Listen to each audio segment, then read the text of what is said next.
Merci Seigneur Jésus pour ce moment de rencontre avec toi dans ta parole. Merci pour ce glorieux rendez-vous qui nous bénit et qui nous fait du bien chaque jour.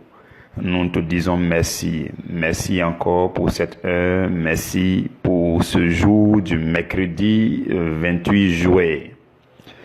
Seigneur, c'est autour de toi que nous sommes réunis en esprit.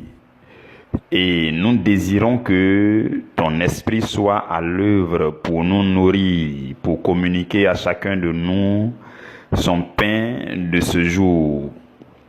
Roi de gloire, nous avons besoin de la nourriture spirituelle fraîche pour ce jour qui commence.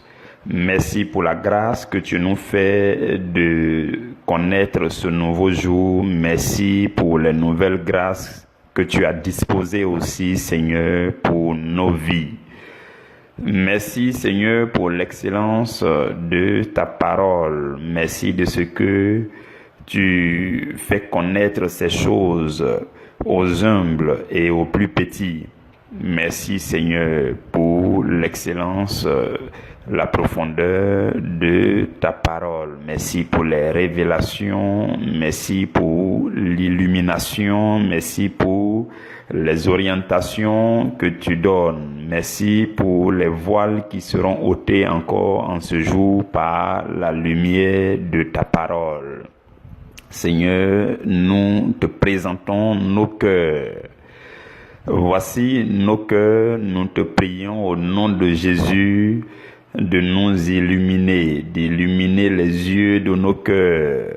Seigneur, fais-nous du bien, fortifie-nous par ta parole. Béni sois-tu pour ce moment de méditation. Merci pour la présence de ton esprit. Que toute la gloire remonte vers le Dieu créateur, le Dieu du ciel, le Dieu d'Abraham, le Dieu d'Isaac et de Jacob, le Dieu très saint, très haut, très pur, très glorieux, très élevé, le Dieu majestueux, le Dieu éternel. Que ton nom soit éternellement glorifié au nom de Jésus. Amen. Merci Seigneur. Bien-aimés frères et sœurs, notre sous-thème d'aujourd'hui c'est « Découvrons comment l'amour sincère rend le diable ridicule ». C'est un sous-thème très intéressant. Découvrons déjà, ça veut dire que il y a certainement des choses nouvelles que le Seigneur va nous faire découvrir aujourd'hui. Et on dit découvrons comment l'amour sincère. Donc l'amour sincère, l'amour qui prend sa source dans le cœur, l'amour véritable et authentique. Comment cet amour rend l'adversaire, le diable, l'ennemi. Comment est-ce que notre amour sincère va le rendre ridicule? Comment l'amour met la honte sur Satan? Comment l'amour ridiculise l'ennemi? C'est ce que nous allons voir en ce jour. Et je voudrais vraiment que nous puissions nous disposer en esprit, que nous puissions accorder une attention calme et bien disposée afin que le Seigneur fasse tomber des écailles des yeux de nos cœurs. Nous allons ensemble lire dans Jean au chapitre 8. Nous allons lire à partir du verset 3 jusqu'au verset 9. Jean 8, verset 3 à 9.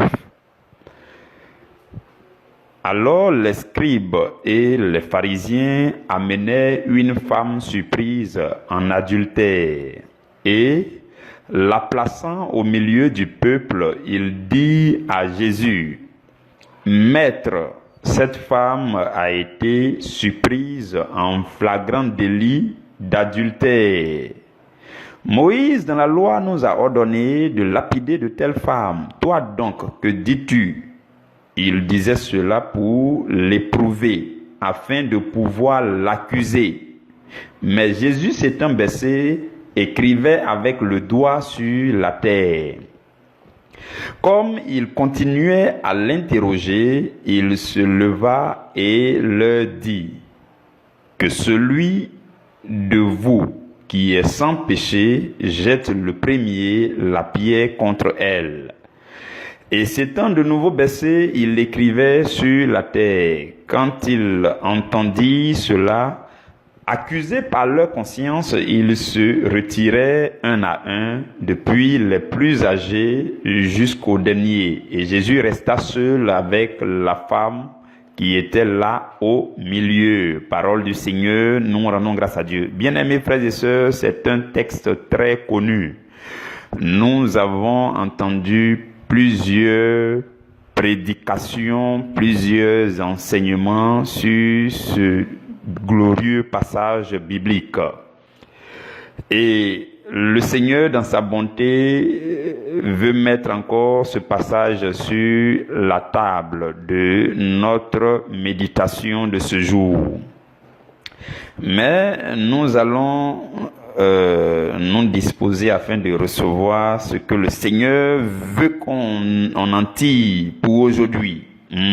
Vous comprenez? Suivez-moi très bien. Donc, c'est l'histoire de cette femme-là qui a été surprise en adultère et ils sont venus avec devant Jésus. La Bible dit clairement que ils ont posé la question à Jésus. Ils ont demandé à Jésus, toi, que dis-tu? Parce que la loi de Moïse nous dit que on peut lapider de telles femmes. En plus, ils ne maîtrisent pas cette loi-là. Parce que la loi dit qu'on doit lapider l'homme et la femme. Et ils ont envoyé la femme seule pour dire, toi, Seigneur Jésus, que dis-tu? Et la Bible dit au verset 6 que il disait cela pour l'éprouver, afin de pouvoir l'accuser. Donc nous voyons clairement qu'ils sont animés par le diable. Ils sont venus avec une intention maléfique et démoniaque. Ils sont venus non pas dans la sincérité du cœur, non pas dans un bon esprit, mais ils sont venus dans un esprit d'accusateur. Or, la Bible dit que le diable est l'accusateur. Donc, ils sont venus en tant que des agents du diable. Ils sont venus de la part de l'ennemi pour tenter le Seigneur Jésus, afin de pouvoir l'accuser. Mais le Seigneur va avoir une bonne attitude que vous et moi, nous devons apprendre à adopter. Il va prendre son temps pour méditer. Il va prendre son temps pour réfléchir. Il va s'abaisser, il va commencer à tracer sur le sol pour faire ses calculs spirituels. Il va prendre du temps. Il va prendre un temps de recul. Il va se mettre à part et il va commencer à se connecter à Dieu afin de recevoir la solution, la meilleure solution. Donc, c'est quelque chose que vous et moi, on doit adopter. Un temps de retrait. Un temps de méditation intime, personnelle, un temps de silence, un temps de recul où on se calme, où on médite, où on plonge nos pensées dans le Seigneur, où on se connecte au Seigneur en vue de recevoir quoi faire, quoi décider, où aller, comment faire. Vous comprenez? Donc nous devons adopter cette attitude-là. Maintenant, remarquez quelque chose. La Bible dit que comme il continuait à l'interroger, au verset 7, les agents de l'ennemi, les accusateurs, vont continuer à vous harceler. Il arrive que l'ennemi nous harcèle. Tu ne réagis pas. Tu as pris un temps de méditation. Tu as pris un temps de silence, un temps de recul. Mais l'ennemi va insister parce que il met la pression. Il veut te presser jusqu'à ce que tu parles. Et ce que tu vas dire là, si tu as mal dit, si tu as dit quelque chose maladroitement, il va prendre ça pour t'accuser. Souvent, c'est comme ça que l'ennemi fonctionne. Donc, ils vont continuer à interroger le Seigneur, une manière de lui mettre la pression, une manière de le presser pour parler, et afin qu'il prenne sa parole pour l'accuser. Vous comprenez?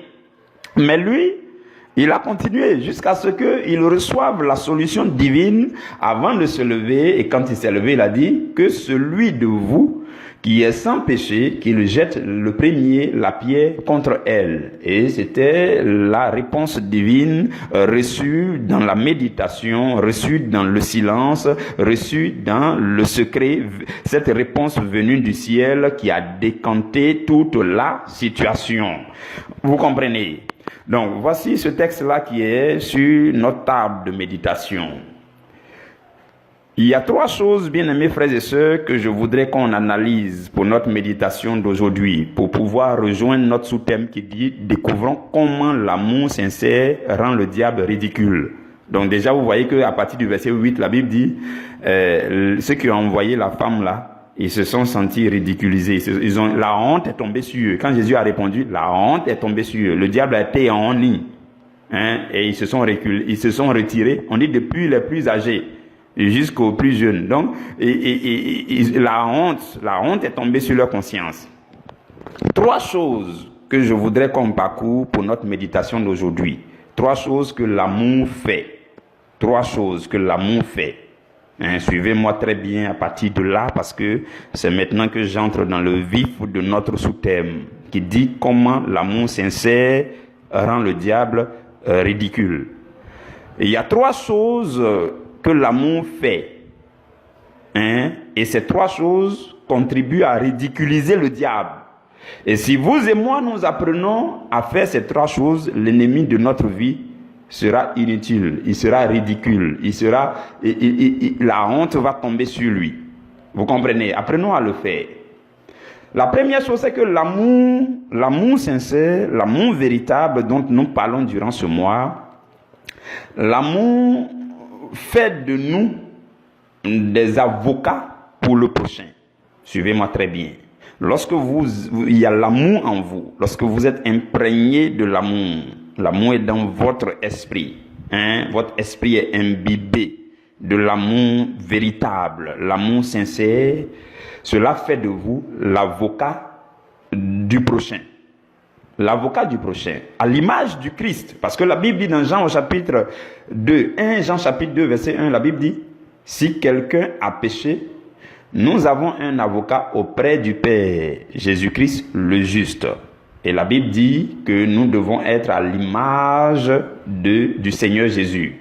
Donc quand vous aimez, quand vous êtes assis dans l'amour véritable et sincère, vous devenez des avocats. Je vais mieux vous expliquer, suivez-moi très bien.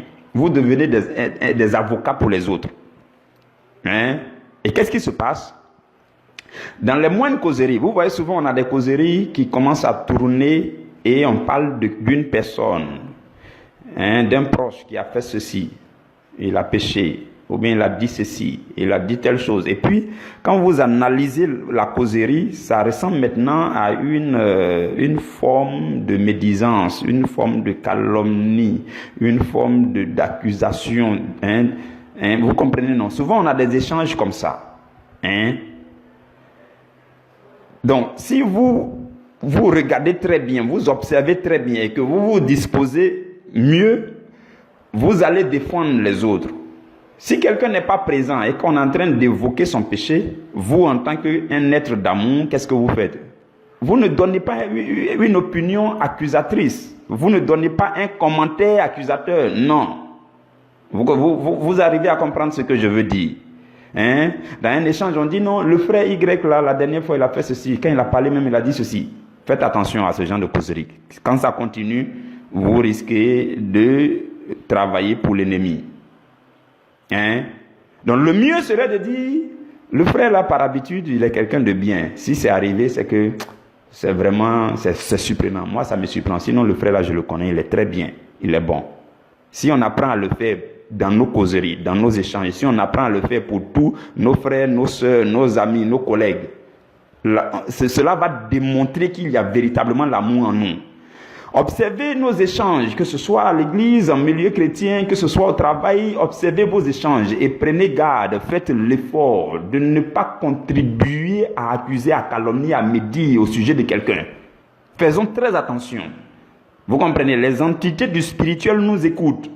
Et il y a des démons qui n'attendent que d'entendre que vous aussi, vous êtes mécontent contre la personne. Vous aussi, vous accusez la personne et cela les encourage ou alors cela les pousse à aller faire du mal à la personne. Donc, c'est de surveiller notre langage. Donc, la première chose que l'amour fait, l'amour vous pousse à être un avocat. L'avocat qui défend continuellement ceux qui sont autour de lui. Quand on veut mal parler de quelqu'un, il dit non. Celui-là, je le connais. Si c'est arrivé, c'est que c'est vraiment pas concours, c'est vraiment arrivé comme ça. Sinon, c'est quelqu'un de bien. Donc, préparons-nous toujours à défendre l'autre, à dire non, il est bon. Même si c'est arrivé, je sais que ce n'était pas son intention. Même si c'est arrivé, c'est que non, je n'arrive pas à comprendre. Sinon, il est bien. Sinon, il est bon. Celui-là, il est bon. Ou bien, il sera bon. Je crois en lui. Apprenons à croire au meilleur de l'autre. Vous comprenez? Il arrive que constamment on s'attend ou alors on s'attend à ce que le frère là, tout ce qui vient de lui c'est mauvais, ou bien il est nul, il est brouillon, ceci, cela. Non, ça doit quitter notre langage. En tant qu'un être d'amour, ça doit sortir de notre langage. Donc quand on parle désormais, peu importe de qui nous parlons, nous devons pouvoir dire du bien de lui. Nous devons pouvoir le défendre dans nos échanges. Nous devons pouvoir bien parler de lui. Nous devons pouvoir défendre sa cause dans nos échanges. Au lieu que ça vire à la calomnie, à la médisance, à la méchanceté, à l'accusation, on doit pouvoir présenter. Derrière lui, on doit pouvoir le défendre. C'est ça l'avocat. Derrière lui comme devant lui, dans nos échanges, on doit pouvoir le défendre. C'est ça un avocat. Donc, lorsque vous êtes, l'amour est véritablement en vous, l'amour vous pousse à être des avocats de vos prochains. Vous avez compris ce point? Et en étant comme ça, nous sommes tout simplement à l'image du Seigneur Jésus, qui est lui-même notre avocat, qui nous défend continuellement au royaume des cieux. Donc ça, c'est le premier point. C'est que l'amour fait de nous des avocats pour le prochain. Si vraiment l'amour est dans votre esprit et que vous marchez dans l'amour, dans vos échanges, il n'y aura pas des choses négatives. Vous voyez, dans des causeries, souvent, les pensées sont négatives. On ne pense que du mal au sujet de l'autre. On pense qu'il ne va rien produire de bon. Ou bien, ça dit qu'on ne s'attend pas à voir quelque chose de bon venant de lui. Non, ça doit sortir de nos langages et de nos pensées. Si nous sommes des êtres d'amour, régulièrement, on doit pouvoir défendre quelqu'un. Non, il est bien. Ah, je sais qu'il va y arriver. Non, je sais que ça va marcher. Ah, je sais qu'il est bon. Donc, pendant que les autres à côté de vous sont en train de dire, mais il est nul. Non, mais il ne va pas y arriver. Vous devenez l'avocat et vous contrecarrez les paroles des autres. Dans les échanges, vous contrecarrez pour dire, ah, mais c'est vrai que c'est vrai que c'est comme ça. Toi, tu vois, mais moi, je vois autrement. Je sens que celui-là, il est bien. Je sais qu'intérieurement, il y a quelque chose de bon en lui. Même si ce qui est arrivé là est arrivé, je sais qu'il est bon. Apprenons à voir ce langage. Et ça va ennuyer le diable, je vous le dis. L'ennemi s'attend à ce que tous les frères qui sont autour du frère là puissent l'accuser. L'ennemi cherche des co-accusateurs, vous comprenez? Donc ça, c'est mon premier point. L'amour nous pousse à être de véritables avocats. L'amour sincère. Le deuxième point, c'est que l'amour nous pousse à prier pour le prochain. Être des avocats, c'est dans nos échanges, dans nos causeries, quand on parle de l'autre, ainsi de suite, dans nos échanges, que ce soit en famille, que ce soit dehors, dans nos causeries, ainsi de suite. Il faut que notre langage soit positif au sujet de l'autre. Il faut que notre langage soit un langage défenseur, je ne sais pas si je le dis comme ça. Un langage qui défend l'autre. Un langage qui dit du bien de l'autre. C'est en cela que nous serons des avocats au milieu des échanges. L'ennemi ne pourra jamais prendre nos propos pour aller faire du mal à quelqu'un. L'ennemi ne pourra jamais prendre nos propos pour aller accuser quelqu'un. Vous comprenez? Prenons garde à ce qui sort de notre bouche. Parce que dans le spirituel, les anges entendent, les démons aussi peuvent entendre, ainsi de suite. Vous comprenez? Prenons vraiment garde. La première chose, c'est que l'amour nous pousse, l'amour sincère nous pousse à être de véritables avocats pour le prochain. La deuxième chose, c'est que l'amour va vous pousser à prier pour l'autre. Frères et sœurs, je sais que vous serez d'accord avec moi. Quand vous n'aimez pas quelqu'un, vous ne pouvez pas prier pour lui. Vous ne pouvez pas prier pour quelqu'un que vous n'aimez pas. Oui, il est difficile. C'est vraiment compliqué. C'est lourd de prier pour quelqu'un que je n'aime pas. Je n'aime pas sa tête. Comment je peux prier pour lui? Je ne peux pas comprendre ça. Et pourtant, le Seigneur Jésus a dit priez pour vos ennemis. Même pour vos ennemis, il faut prier pour eux. À plus forte raison, celui qui n'est pas mon ennemi, je dois apprendre à prier pour lui. Lorsque vous priez pour quelqu'un, l'ennemi devient ridicule. Et on va voir ça dans la suite. Donc, déjà, l'amour nous pousse à prier pour le prochain. Vous prierez mieux pour quelqu'un parce que vous l'aimez. Donc, si vous apprenez à aimer, alors vous pourrez mieux prier. Si vous n'aimez pas quelqu'un, vous ne pourrez pas prier pour lui. En revanche, si vous l'aimez, vous prierez mieux pour lui. Et l'amour, donc, nous pousse, l'amour véritable nous pousse à prier sincèrement pour le prochain. Vous avez compris, pour nos frères et sœurs autour de nous. La troisième chose, c'est que l'amour nous éloigne du péché. Oui. L'amour nous éloigne du péché et nous rapproche de Dieu. Donc l'amour nous éloigne du péché et nous rapproche de Dieu. Parce que Dieu est amour et en même temps Dieu est saint.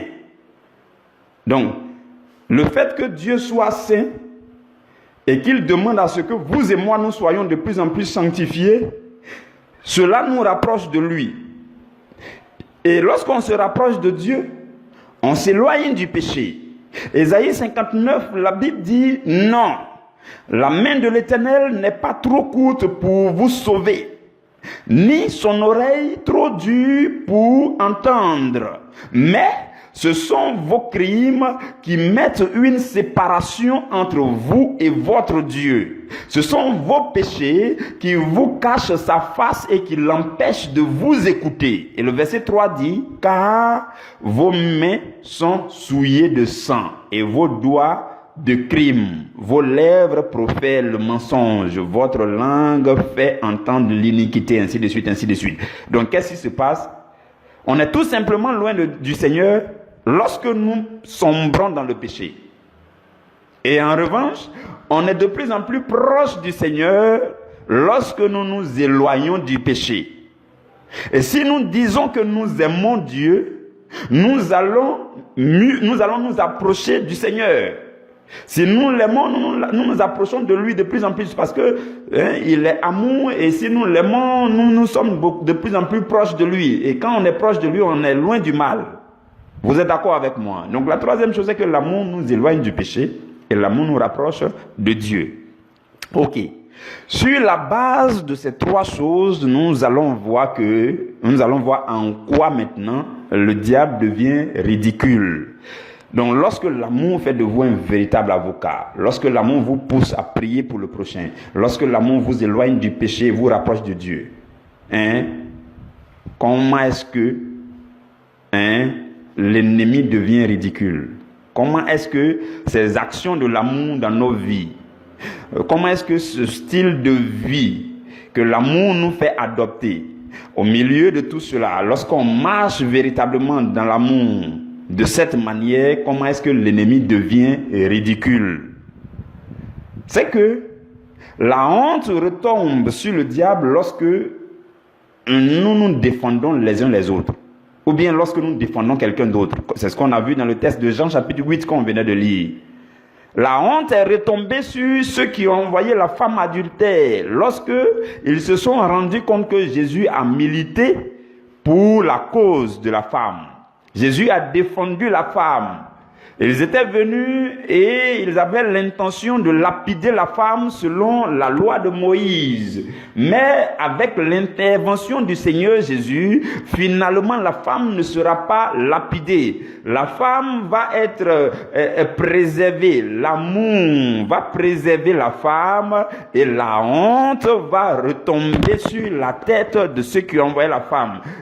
La honte va retomber sur Satan. Donc, Satan a été honni, il a été ridiculisé. C'était la honte totale. Vous pouvez pas imaginer le visage de Satan ce jour-là. C'était la honte totale. Pourquoi? Parce que le Seigneur Jésus a défendu la femme. Et le Seigneur Jésus ne cesse d'être l'avocat pour chacun de nous. Et si chacun de nous est l'avocat de l'autre, si nous nous défendons les uns les autres, c'est de cette même manière que la honte va tomber sur le diable. si par amour, nous nous défendons dans les échanges, on veut mal parler du frère, tu dis non, je refuse, le frère il est bon. Dans les petites causeries, quelqu'un a soulevé une causerie là et puis il veut mal parler de la sœur. En toi-même, tu dis non, je suis avocat pour le prochain parce que j'aime mon prochain. Cette sœur-là, elle est quelqu'un de bien. Et même si cela est arrivé, il y a du bien en elle. Je crois en elle et je la défends. Frères et sœurs, lorsque nous nous défendons les uns les autres, la honte tombe sur le diable. Pourquoi? Parce que la Bible appelle l'accusateur et il cherche constamment des acolytes. Il cherche des co-accusateurs. Des personnes qui seront d'accord avec lui que le frère là doit être puni, le frère doit être détruit, le frère doit être malmené, le frère doit être affligé. Donc, par exemple, dans votre famille, si tout le monde pense mal de vous, l'ennemi utilise ça pour vous détruire. Vous comprenez? Si les moindres causeries autour de vous, les gens ne font que mal parler de vous. Quand ils se réunissent, ils parlent mal. Ils médisent, ils vous calomnient, ils parlent mal. L'ennemi peut utiliser toutes ces paroles-là pour venir détruire votre destinée. Et par contre, si par amour, autour de vous, dans votre environnement de vie, vos amis, vos collègues, lorsqu'ils sont en train de causer, échanger, ils vous défendent. Vous aussi, dans vos causeries, vous les défendez. Et que nous nous défendons les uns les autres par amour, alors l'ennemi n'aura plus jamais, il n'aura pas de motif d'accusation. Vous comprenez? Et la honte retombe sur lui. Il était pressé d'aller écouter ta sœur pour voir qu'est-ce qu'elle dit de toi. Mais à sa grande surprise, tout ce que ta sœur dit de toi, c'est du bien. Il a honte, il se retire. Il était venu t'écouter dans ta causerie que tu as eu hier là. Il est venu t'écouter. Si tu n'aimes pas le frère, il veut voir si tu es d'accord avec lui, l'accusateur, le diable, l'adversaire. Parce que la Bible dit, il rôde comme un lion rugissant, il cherche qui il va dévorer. Donc il était venu t'écouter dans ta causerie. Et il voulait voir si tu parles mal du frère. Il voulait voir si tu n'aimes pas le frère. Et il t'a entendu dire des méchancetés sur le frère. Et il se saisit de ça, tu deviens son acolyte. Tu deviens... et vous voyez, c'est comme ça. Et il peut utiliser ça pour aller détruire le frère. Par contre, s'il vient et puis il t'entend, tu es en train de défendre le frère. Peu importe ce qu'on va dire du frère, tu le défends. Tu crois qu'il est bien. Tu crois que le Seigneur est en lui. Tu crois que quelque chose de bon va sortir de lui. Et tu parles bien du frère. L'ennemi retourne avec la honte. Vous comprenez?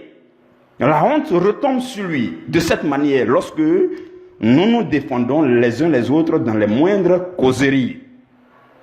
Et lorsque vous priez pour les autres, vous priez pour le prochain, cela ridiculise aussi le diable. Oui, je vais vous expliquer. L'ennemi, souvent il y a des situations qui arrivent et qui peuvent nous permettre de condamner quelqu'un, de mal parler de quelqu'un, de faire des méchancetés à l'endroit de quelqu'un. Mais si malgré tout cela, on se met à prier pour la personne, l'ennemi a honte. Parce que l'ennemi ne veut pas qu'on prie les uns pour les autres. Il connaît la valeur de la prière. Il connaît l'effet de la prière. Il connaît l'impact destructif de la prière dans son camp. Voilà pourquoi il ne veut pas qu'on prie les uns pour les autres. Et lorsque vous vous mettez à prier pour l'autre, l'ennemi, il s'en trouve honni, il s'en trouve découragé. Et il s'en trouve ridiculisé. Il se sent inutile parce que les enfants de Dieu sont en train de prier les uns pour les autres. La prière les uns pour les autres nous éloigne l'ennemi. La prière les uns pour les autres ridiculise l'ennemi. La prière les uns pour les autres met la honte et la défaite totale sur Satan. Vous comprenez, frères et sœurs? Vous comprenez comment est-ce que vous pouvez le rendre inutile dans vos vies? Vous avez compris. La Bible dit dans Zacharie 3 que la Bible dit il y avait un certain Josué, le souverain sacrificateur, qui était debout devant l'ange de l'Éternel. Et Satan s'est mis à l'accuser. Et au verset 3, la Bible dit que Jésus était couvert de vêtements sales. Vêtements sales, c'est le symbole du péché. C'est ce que dit le verset 3, le verset 4. Vous pouvez lire là-bas. Donc, l'ennemi est un accusateur. Il cherche juste à avoir un vêtement sale. Il veut faire sortir tes péchés. Il veut parler de tes péchés. Il veut que tout le monde parle de tes péchés. Mais lorsqu'il voit que les uns se défendent, les uns les autres, on se défend entre nous, il a honte, il devient ridicule et il se retire. Vous avez compris, frères et sœurs? Et lorsque nous sommes proches de Dieu, et que nous sommes loin du péché, nous sommes aussi loin du diable. Et le diable devient encore ridicule et inutile dans nos vies. Nous allons nous arrêter là pour aujourd'hui. Que Dieu bénisse chacun de vous. Nous nous donnerons rendez-vous demain à la première heure. Et notre sous-thème, c'est « L'amour compte plus que la violence contre le diable ». Que Dieu vous bénisse, que la main du Seigneur vous couvre dans vos familles, dans vos déplacements, au nom de Jésus. Amen.